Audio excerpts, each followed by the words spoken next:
Du coup, alors, je vais vous proposer ce soir euh, une annale de 2019 que je vous enverrai juste après avec la correction, bien évidemment. Je pense elle est assez intéressante sur ce schéma que j'aime bien. Je crois qu'il y a deux schémas, celui-là et celui-là. Donc, ces deux schémas, celui-là, il est classique, l'autre, il est un peu moins. Et je pense que ça peut être pas mal. Donc, si vraiment vous avez des questions, n'hésitez vraiment pas. On va les voir ensemble. Du coup, donc ici, on est dans le cadre d'une importation de protéines dans la mitochondrie. Donc ici, soit on a une protéine de la membrane externe, membrane interne ou protéine de la matrice. Donc, du coup, dans tous les cas, ces protéines-là, elles ont eu un signal d'adressage, ok, vous le savez, ok, et ce signal d'adressage en question, il va être ou pas, si elle est là, non, mais si elle est là ou là, ce signal d'adressage va être clivé. Donc, voilà. Alors, si on commence protéines 1 et 2, euh, donc 1 et 2, donc ça peut être soit celle-là, soit celle-ci, elles sont codées par le génome nucléaire. Alors, qu'est-ce que vous dites? Allez, je vais vous voir un peu participer. Qu'est-ce que vous en pensez?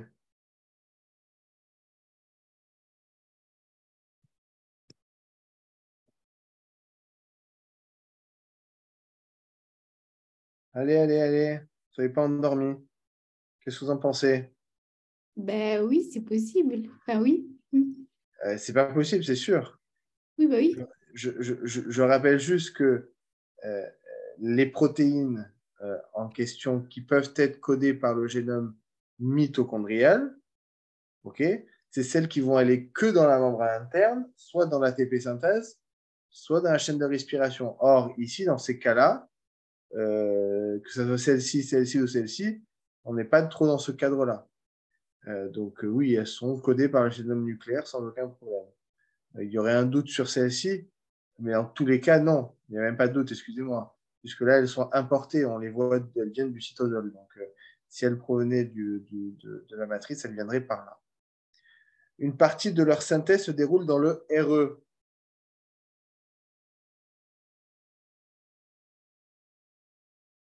Alors ça, a priori, qu'est-ce que vous en pensez? Question un peu ambiguë. Qu'est-ce que vous en pensez?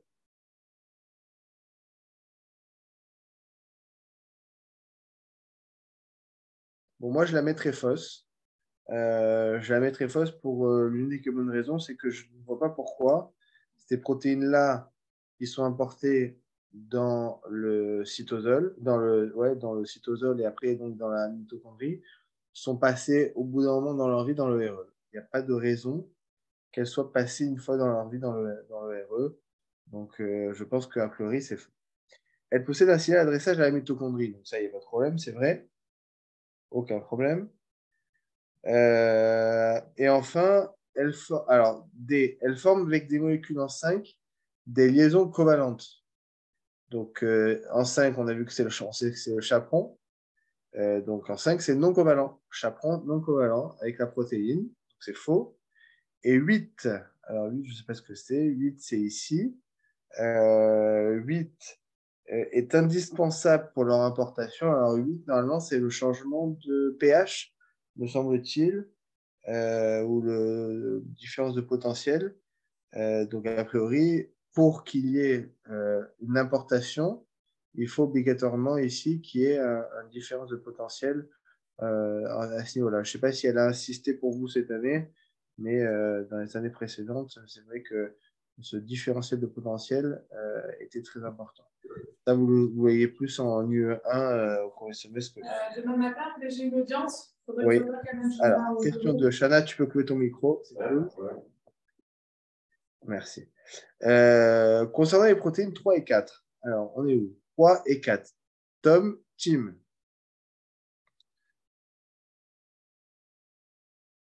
elles forment le mégacanal, c'est vrai. Okay, je rappelle qu'il y a 3 mégacanaux.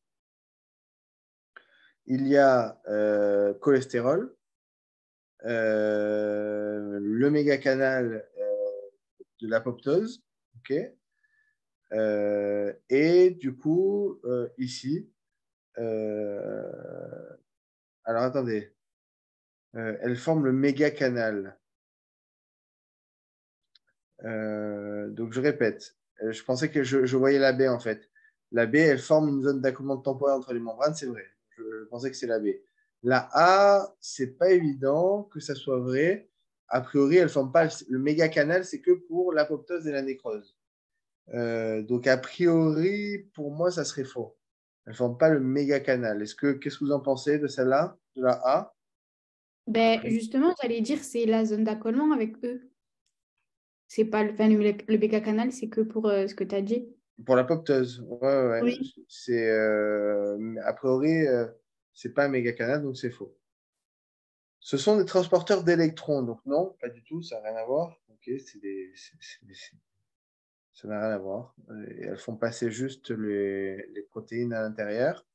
L'AD, la protéine en 3, ok, est codée par le génome mitochondrial, donc là c'est archi faux. Puisque la protéine en 3 qui est dans la membrane externe, c'est une protéine qui a été importée. Ok, donc rien à voir avec le génome mitochondrial. Et la protéine en 3 s'associe à un complexe récepteur pour importer les protéines 1 et 2. Donc la protéine en 3 s'associe à un complexe récepteur pour importer les protéines 1 et 2. C'est vrai, il n'y a pas de problème, puisque Tom, ok, va s'associer à un complexe qui va réceptionner ici, même si on ne le décrit pas très mal dans votre cours cette année, mais en gros, retenez qu'il va s'associer avec le complexe qui va apporter la protéine à ce niveau-là. Donc bon, là, eux, on s'en fout un peu pour vous, c'était pas tellement, c'était un peu hors programme. Les protéines en 5, question 3. Donc c'est toujours protéines en 5, c'est les HSP, okay, les chaperons. Possèdent une activité GTP-asique, donc ça c'est donné, c'est faux, c'est ATP-asique. Une protéine en 5 intervient dans le repliement de la protéine 2. Donc oui, ok. C'est le principe des chaperons de replier les protéines. Les 6, elles vont couper le signal d'adressage, les protéines AAA, mais 5, elles vont permettre après de replier ici en 7. La protéine en 7 résulte du clivage du signal d'adressage à la mitochondrie par 6, c'est vrai. Ok. Donc, c'est ce que je viens de vous dire à l'instant. Et je rappelle que les molécules en 6, c'est des protéines de la famille AA. Et enfin, les molécules 6 fonctionnent à pH acide, non, je ne crois pas. Je ne vois pas le rapport. Ce ne sont pas des protéases qui sont dans un domaine en plus qui est un pH acide, c'est un pH neutre, la matrice. Donc rien à voir. Et les protéines pour être une enzyme matricielle, oui, puisqu'ici, on est bien dans une protéine qui est dans la matrice la matrice mitochondriale. OK? OK. 4 et 5. Donc, on est au niveau de zone de fusion. Alors, en fait, ouais, en plus, ils ont fait la suite 9, 10, 11. Donc, 9, ça sert à faire la fission. OK. Du coup, 9, ça peut être DRP1. 10, ça sert à faire la fusion. Alors non, 9, DRP1, plutôt il est là, 11, DRP1, puisqu'il c'est un membrane externe.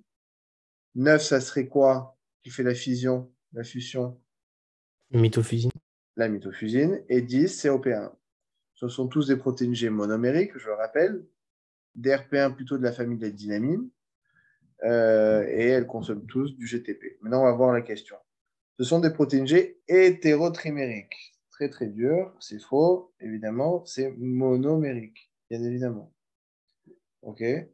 Monomérique. Sont liées au GTP à l'état inactif. Non, elles sont liées au GTP à l'état actif. Donc, ça aussi, GDP quand c'est inactif, GTP quand c'est actif. Ça, c'est donné. Hein. Sont activées après hydrolyse du GTP. sont actives après hydrolyse de GTP? Oui, puisqu'elles vont cliver en clivant le GTP, elles vont permettre son action. L'AD sont activées par un récepteur membranaire à 7 domaines transmembranaires, c'est faux. Ok, je rappelle que le RCPG, ce qu'on appelle ici le RCPG, vont activer les protéines G hétérotrimériques. Possède une activité GTPasique, c'est vrai, c'est ce qu'on vient de dire à l'instant. Donc ça, vraiment, la 4, c'est donné.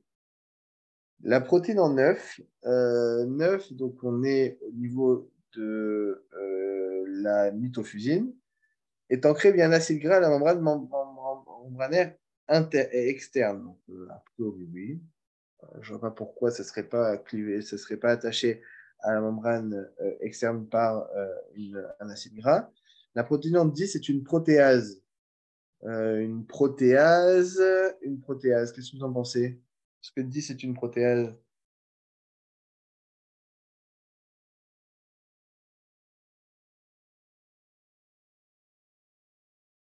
« 10, ça sert à faire la fusion. On va réfléchir. 10, ça sert à faire la fusion. Donc, ça ne va pas couper les choses, quoi. Que vous me disiez que 9, 11, ça peut être des protéines, des protéases, pourquoi pas. Mais 10, a priori, c'est une protéine de fusion. Donc, à mon avis, non. Ça ne clive pas. 10 est une protéine transmembranaire de la membrane mitochondriale externe. Maintenant, on voit bien que c'est interne. Donc, il n'y a pas de discussion. La protéine 11 appartient à la famille de la diamine, c'est ce qu'on dit tout à l'heure, c'est vrai, et impliquée dans la fragmentation des peroxysomes, c'est également vrai. C'est effectivement une phrase qui est classique dans le peroxysome, dans la naissance du peroxysome vis-à-vis du RE. Et ben comment dire, le DRP1 intervient. Okay, ça aussi, c'est votre. Bon, schéma aussi classique que vous voyez là, c'est la question 6 avec le cycle cellulaire. Normalement, vous cartonnez dans ce genre de truc. Alors, 1, c'est la phase G0. Alors, je vous laisse un peu. Qu'est-ce que vous en pensez? Non, Non. C'est quoi? G1. Bravo. La phase G1. OK. La phase G0, a priori, c'est en 7. C'est ça? G0, c'est 7? Oui, c'est ça. Ouais. Parfait. La durée de la phase 1 varie en fonction du type cellulaire, c'est vrai, pas de souci. Okay, c'est la phase laquelle qui varie en fonction du cycle cellulaire. La cellule se dit. Non, excusez-moi, je répète. La phase 1, c'est lui qui détermine la phase, okay, la durée du cycle cellulaire. La cellule se divise au cours de la phase 2. C'est faux, ça. Alors, c'est faux. Hmm. Pourquoi? C'est en 4. Exactement. Ici, en 2, c'est quoi? Rappelez-moi. La multiplication Synthèse et la réplication. multiplication AD. Exactement. Donc, elle se multiplie complètement en 2 quantités distinctes. Et en 4, c'est la phase M. OK? 4, c'est la phase M. La quantité d'ADN nucléaire double en phase 2. Donc, c'est vrai, on vient de dire. Et la cellule n'a pas d'activité métabolique au cours de la phase 3. C'est faux. Elle n'en a pas au niveau 2. En 4 non plus. Mais en phase 3 et 1, elle en a. Donc, c'est l'activité métabolique en 3 qui est l'une des plus importantes avec la phase G1. Ici, G1 et G2. Ça fait des souvenirs, hein, tout ça. Hein. Ces trucs-là, normalement, ça fait longtemps que vous ne l'avez pas vu, mais bon, vous êtes censé le revoir régulièrement. Phase 4, phase S. Oh là là. Bon, c'est nul, hein. Et finalement, ce n'est pas la phase S, c'est la phase M, on l'a dit tout à l'heure. Ça accompagne d'une modification de la compaction de l'ADN. Oui. Parce qu'effectivement, ici, en phase M, okay, la condensation est extrême. Okay. En phase M, il y a très peu, donc il n'y a aucune synthèse d'ARN messager au vu de l'ADN. Donc les ARN polymérases ne peuvent pas se fixer en l'étape 4. La phase 4, ça combien de disparition de tombeau dans le nucléaire? C'est le court, c'est vrai, et constitué de 2 étapes. Mais non. Combien d'étapes? Il y en a 5. Ouais, 4 ou 5, ça dépend les trucs, mais effectivement, il y a la prophase, l'interphase, etc. Toutes ces étapes-là qui constituent la phase M et impliquent des constituants du cytosquelette, c'est vrai. puisque je répète qu'il y a le fuseau mitotique qui est fait de microtubules. Question, 24 questions sur ce truc-là, c'est pas mal. L'ADN peut être réparé durant la phase 4. Non. Je répète la phase 4. Est-ce que non? A priori, la réparation de l'ADN, elle se fait durant, normalement, la phase La 4. 2. La 2. La 2, ici. Non. La 2, c'est correction sur épreuve. Ah. Et réparation de l'ADN, c'est la phase 1 et 3, normalement. OK? Attention, hein, correction sur épreuve, ce n'est pas la réparation de l'ADN. D'accord? Ah. Alors, est-ce que là, ils disent réparer? Ouais. Peut-être que réparer, ça correspond aussi à la correction sur épreuve. Donc oui, ça ne serait pas faux de dire que ça s'est réparé aussi. La phase 4 est la phase la plus courte du cycle cellulaire. Vrai? Je pense. A priori, oui. C'est la phase la plus courte. Je crois que c'est votre cours.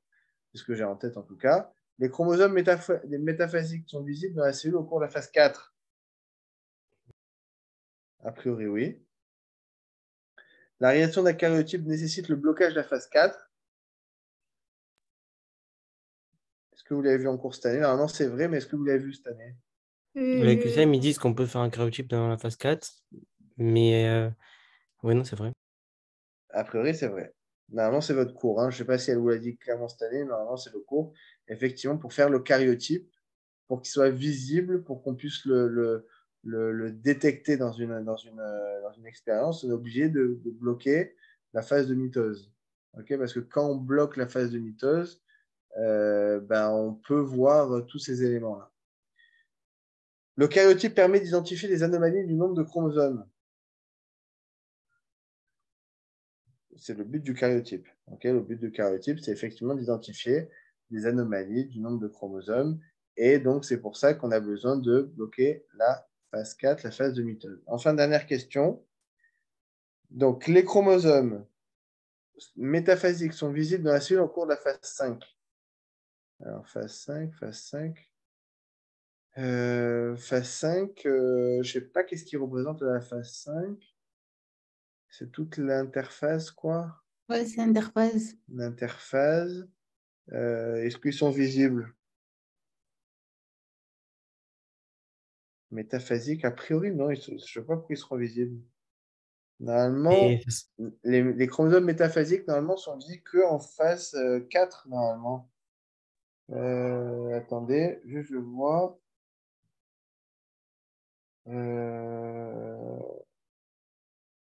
Normalement, si mes souvenirs sont bons, les chromosomes métaphasiques, c'est que dans la phase 4. Est-ce que vous me confirmez ça?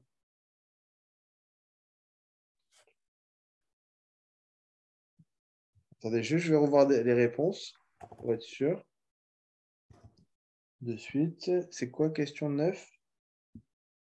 Question 9. Effectivement, c'est durant la mitose. Donc, effectivement, les chromosomes métaphasiques sont visibles que lors de la mitose. Donc, 5, c'est l'interphase, c'est vrai. Interphase.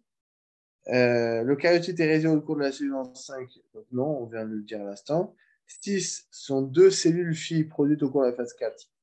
C'est cadeau, c'est vrai. Et ceux-ci sont le même patrimoine génétique. Effectivement, c'est le but de la mitose. OK? C'est clair? Oh là, on n'a pas fini encore. Question 10. Magnifique ça. 10 questions sur le truc. Question 10. Là, 7. J'ai pas vu le 7. 7, c'est effectivement. Est-ce que 7, c'est une phase de sortie de cycle? Oui. Rappelez-moi que ça sert le 7. C'est une étape de quoi? C'est une sortie de manière réversible. Exactement. C'est une sorte de pause. Okay, c'est la pause de la cellule quand il y a besoin de faire des réparations, etc. La phase 7 est toujours temporaire. Alors, a priori, non. C'est pas toujours temporaire. Elle peut même être définitive. Elle peut être définitive. Je crois que dans les cellules neuronales, par exemple, si on voit qu'il y a un problème en 7, elle se détruit. Il y a pas de, c'est pas réversible. Les molécules 8 sont des facteurs de croissance, oui. Okay, ça va stimuler un peu ce côté-là. Ça, c'est vrai. Le phénomène en 9 peut être déclenché par des anomalies non réparables de l'ADN. 9, c'est là, donc effectivement, s'il y a une correction sur l'épreuve qui ne veut pas se faire, 9, il y a apoptose, donc destruction de la cellule. Et 9, c'est l'apoptose, c'est ce que je viens de dire, c'est vrai. Donc les réponses de la dernière, c'est ACDE. OK. Donc ça, c'était l'annale de 2019. OK, je vais vous envoyer une correction juste après. Je vais vous envoyer sur le groupe, du coup, toute l'annale de 2019. Il va y avoir UE1, UE4, UE3. Donc, vous laissez tomber, vous regardez que l'UE2. Et je vous envoie la correction juste après de ce qu'on vient de dire à l'instant. Dernière annale que je voulais voir également. Tac, tac, tac. C'est laquelle que je voulais voir? Ah, voilà.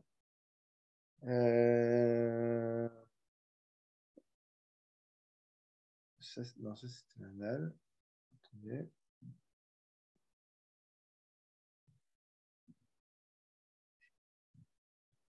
Tac. Voilà.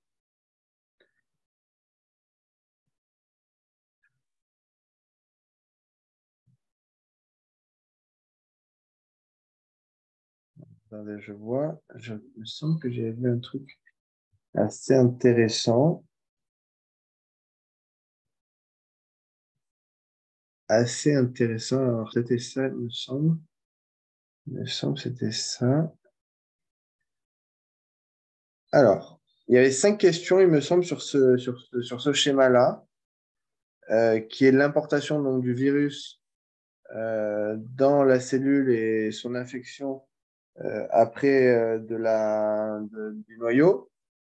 Donc, je pense que c'était assez intéressant. Donc, 1, c'est une endocytose.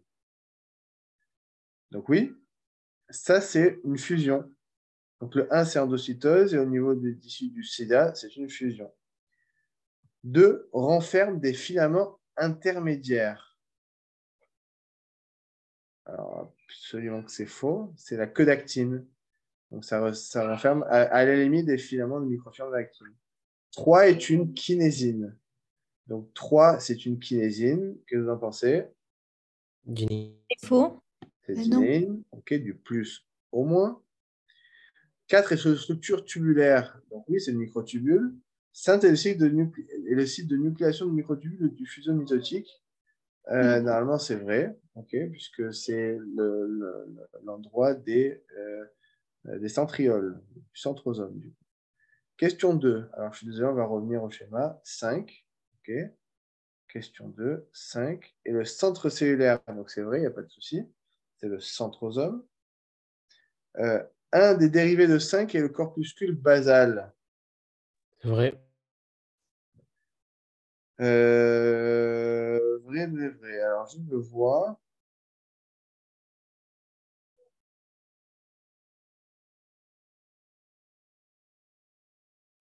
Un des dérivés de 5 est le corpuscule basal. Je vois pas en quoi. Pourquoi tu dis vrai? Parce que moi aussi, je voyais pas dans quoi, mais du coup, je l'ai appris par cœur quand ils l'ont mis vrai. Il y a déjà eu des Euh, fichiers comme ça. euh, il faut que je vérifie, mais je crois pas. Hein. Mais c'est le centrosome. Je vois pas le rapport entre centrosome et corpuscule basal. C'est des microtubules, corpuscule basal. A priori, c'est avec des microfilaments d'actine. A priori, B, c'est faux. Je vais vérifier tout à l'heure. La duplication de 5 est essentielle pour la fusion, la formation du fuseau mitotique. Donc, c'est pas de problème, c'est vrai. 6. Alors, je vois 6 que c'est. 6 a l'air d'être l'endosome. Indique une acidification de la vésicule du 1, c'est vrai, puisque le pH diminue. Et 7 contient de l'ADN et de l'ARN. Ben non. 7, c'est le virus. Donc, soit de l'ADN, soit de l'ARN. Donc, ça, c'est question piégeuse. Hein. ADN et ARN, pour moi, c'est faux parce que c'est soit ADN, soit ARN. Le signal de NLS en 7 peut être reconnu par la molécule en 16. Donc oui, 16, ça va être les importines, alpha et bêta. Donc c'est vrai, pas de problème. 8, doit interagir avec les microfilms d'actine pour rejoindre le noyau. A priori, c'est vrai. Puisqu'on est ici, ça va interagir ici en 9 avec le microfilm d'actine, va être clivé par la gelsoline et pour lui permettre d'aller dans le noyau. Donc, pas de problème. 9 est un polymère d'actine, donc c'est vrai. OK, donc pas de problème.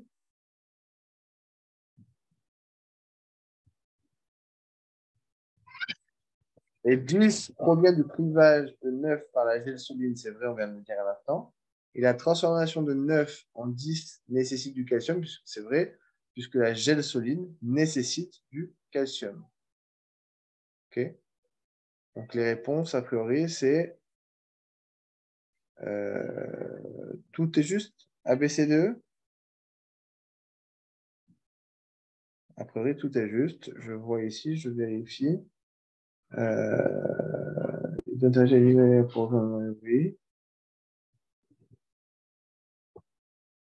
Bon, ça a l'air d'être bon. 9. Très bien. Alors, je sais pas, ici, il y a une correction qui met la 9 fausse. 9 est un polymère d'actine. Ils disent aussi qu'il y a de la myosine, mais bon, c'est pas restrictif. Hein. Moi, je la mets vrai. Okay, sans doute, je la mets vrai. Le numéro 4, le nombre de 11 est régulé par la cellule elle-même. Donc, c'est quoi 11? C'est les pores nucléaires. Je pense des questions comme ça, c'est vrai. Je pense que l'ouverture du noyau est dépendante de la cellule. Okay, je ne vois pas pourquoi ça serait faux. 12 est entouré sur sa face cytosique par des filaments de lamine. Alors, les lamines, c'est face nucléoplasmique. Donc, 12, c'est l'enveloppe nucléaire. Donc, les lamines sont face nucléoplasmique. Donc, c'est faux. 13 et 15 illustrent ce déplacement impliquant l'actine et myosine. 13 et 15. Ouais, exactement. OK, ça va montrer le déplacement de l'actine et de la myosine. 14 correspond à un déplacement rapide et centripède. Alors, je rappelle que rapide et centripède, c'est les microtubules. Donc, 14. Alors, qu'est-ce qu'il disait? 14 et 14, rapide.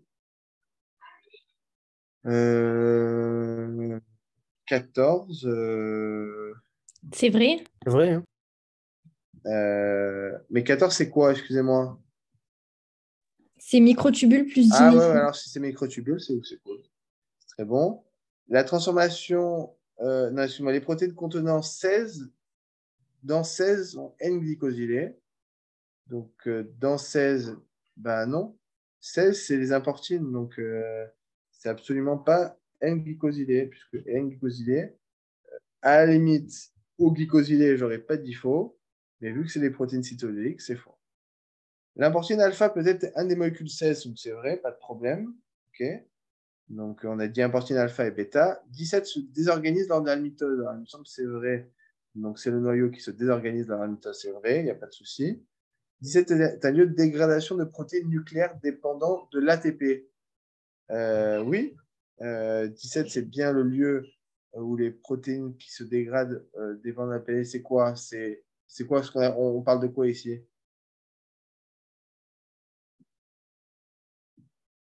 Le protéasome? Exactement, bravo, protéasome. Le schéma illustre un mécanisme décrit uniquement dans les macrophages, c'est faux. C'est dans toute cellule, donc c'est faux, la DFS.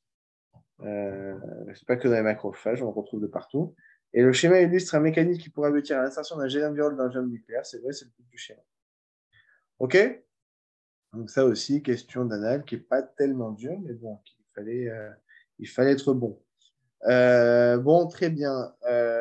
On va arrêter là. Je vais vous laisser retravailler. Je ferai la semaine prochaine, enfin, toutes les semaines, on continuera en Zoom cette séance-là d'anal. OK, les amis, vous avez d'autres questions en BioC que je puisse répondre? Des trucs que vous voyez en ce moment? C'est clair pour tout le monde? Allez, bon courage à tous. N'hésitez pas à m'envoyer des messages. Bon courage. On pense à vous. Bon courage, bon courage. Merci, au revoir. Salut, salut.